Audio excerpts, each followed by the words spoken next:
My friend Colin got married about 8 years ago, and I was there for the whole thing. The rehearsal dinner, the ceremony, the reception. The end of the night when the last of us helped load gifts into cars and said our goodbyes in a parking lot at 1 in the morning. I was there. I have photographs. My name is in the program. I gave a toast that I had spent 2 weeks writing and that went well enough that people still mention it occasionally. There's no ambiguity about my presence at that wedding. What there is ambiguity about, what there has been ambiguity about for 8 years and that I have never been able to resolve, and that everyone who was there has eventually had to make their separate peace with, is the question of who Colin married. And before you say the obvious thing, yes, I know what that sounds like. I know that is an extraordinary claim that implicates a lot of people and a lot of ordinary human attention and raises immediate and reasonable questions about how something like that is even possible. I've asked all of those questions. I've sat with all of them. I'm going to walk you through the whole thing as carefully as I know how and let you decide what you make of it. Colin and I had been friends since our early 20s. We'd met at work, the way a lot of adult friendships start, and had stayed close to the subsequent years of job changes and moved apartments and the various arrivals and departures of a social life in motion. He was a steady, practical, warm person, the kind of friend who remembered things you'd told him 6 months ago and asked about them, who showed up when you needed showing up, who was easy to be around in the way that people who are fundamentally comfortable with themselves are easy to be around. He told me about her in the spring, about a year before the wedding. Her name was Elise. He'd met her through a mutual acquaintance at some gathering I hadn't been at. He was clearly taken with her. There was a quality in the way he talked about her that I recognized as the real thing, not infatuation, which has a different sound, but the quieter and more durable thing that follows from actually knowing someone and finding them consistently excellent. I said I was glad and that I wanted to meet her, and he said soon, "We'll do dinner soon." I met her twice before the wedding, once at a dinner with a small group of friends, once at a birthday party for another mutual friend. She was easy to like, warm, attentive, the kind of person who made you feel heard in a conversation and who seemed genuinely interested in the people around her. She was attractive in a way that was difficult to describe specifically afterward, which I noted at the time as a quality some people have and some don't. I remember thinking she was pretty. I could not have told you the color of her eyes. I remember that she laughed easily and that her laugh was good. I could not have told you much else about what she looked like. The wedding was in September at a venue about an hour outside the city, a converted barn on a property with old trees and good light and a meadow that the ceremony took place in on a warm evening. There were about 80 guests. The ceremony was lovely, genuinely lovely. The kind where you look at the person getting married and you believe them, and the day feels like it means what it's supposed to mean. I cried a little at the vows, which I'm not embarrassed about. I gave the toast at dinner and it landed well. I danced until my feet hurt. I helped load gifts into cars at 1 in the morning. A genuinely wonderful wedding. I drove home afterward in the particular warm, tired satisfaction of a good day. I thought about Colin and how happy he'd looked. I thought about my toast, the parts that had gotten the biggest laugh and the part near the end that had gotten the quiet.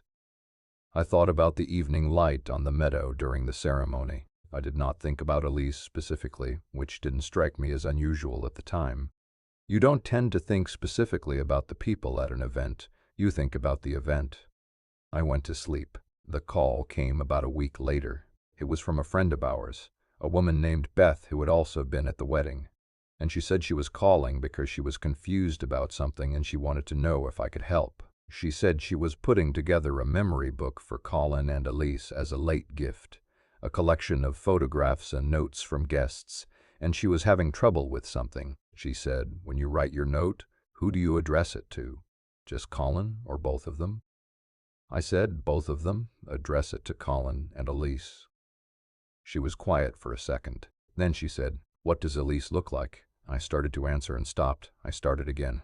I said she was, and I went looking in my memory for the specific image of a specific woman I had met twice and watched get married a week ago, a woman I had been in the same room with for the better part of a 12-hour day, and what I found was nothing specific, the impression of a person.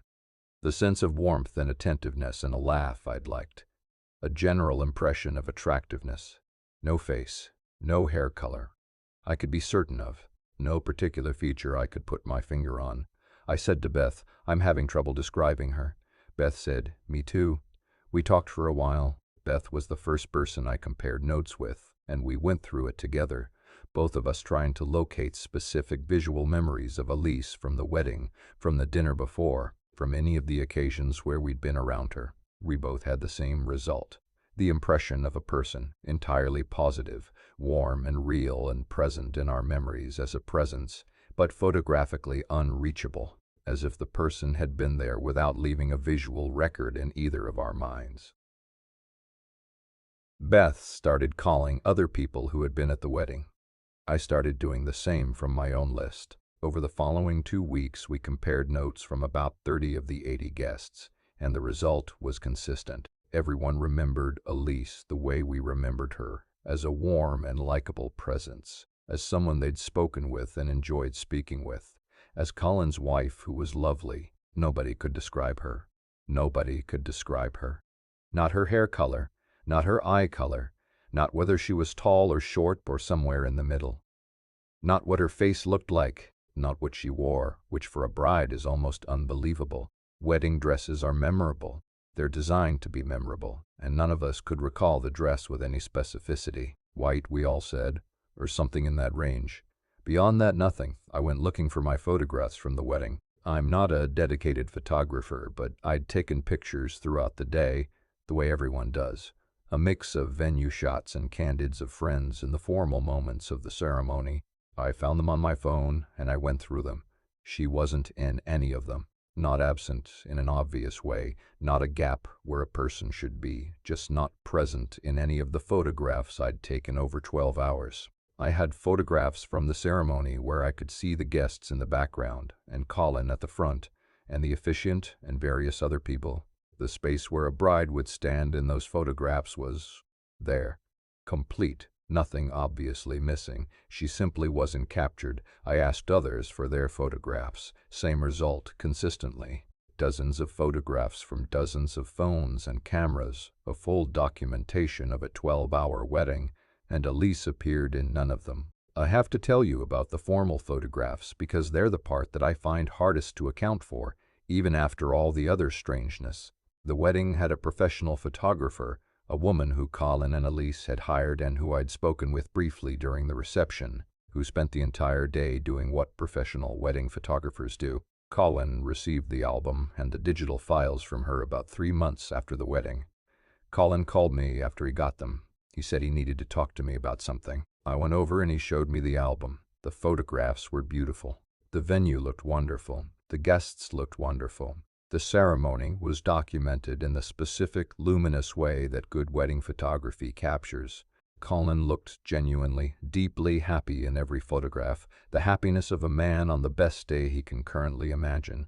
The photographs were everything a wedding album should be. Elise was not in them, or she was in them the way she was in my own photographs, present in the sense that her absence wasn't obvious, present in the sense that nothing looked wrong, or removed or edited. Just not visually captured. Colin was in all of them. The space beside him was there. The professional photographer had spent 12 hours at their wedding and had not, in any of the hundreds of photographs she took, captured a clear image of the bride. Colin and I sat with the album between us for a long time. Then I said, Colin, where is Elise now? He thought about it. I watched him think about it. He said, she's... And he went somewhere inside himself looking for the answer the same way I'd gone looking in my memory on the phone with Beth. I watched his face go through something I didn't have a word for. Then he said, I'm not sure. We talked for a long time that night. We talked about everything we could remember about Elise. And I want to tell you that our memories of her were real and warm and specific in every way, except the visual one. We both remembered conversations, impressions, the quality of her attention. We both remembered the feeling of her being there. Neither of us could find her face. Colin tried to contact her after that night.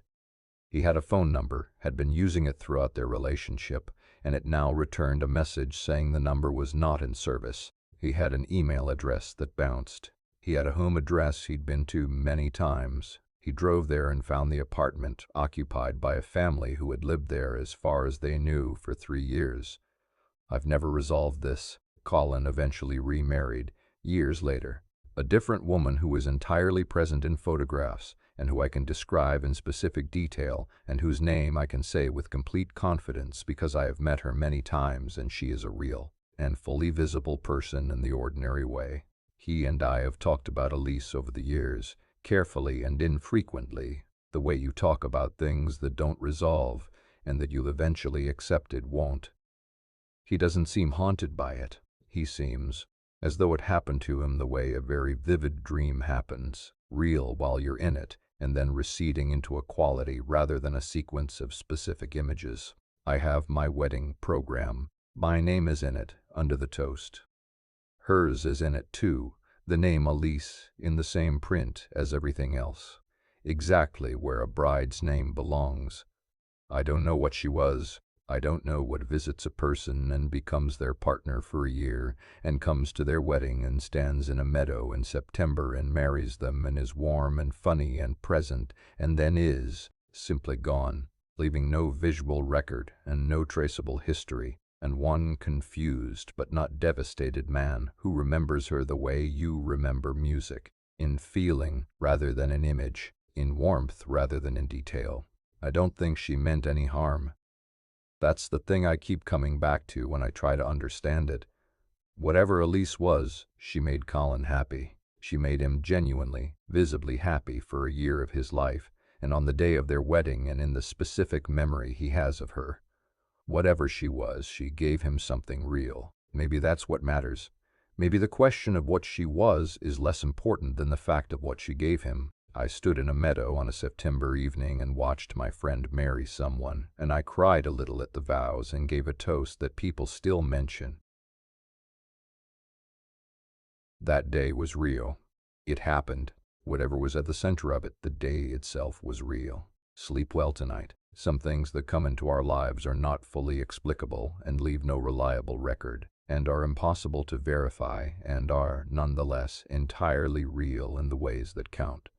The warmth was real. The happiness was real. Some things don't need to leave a photograph. Good night.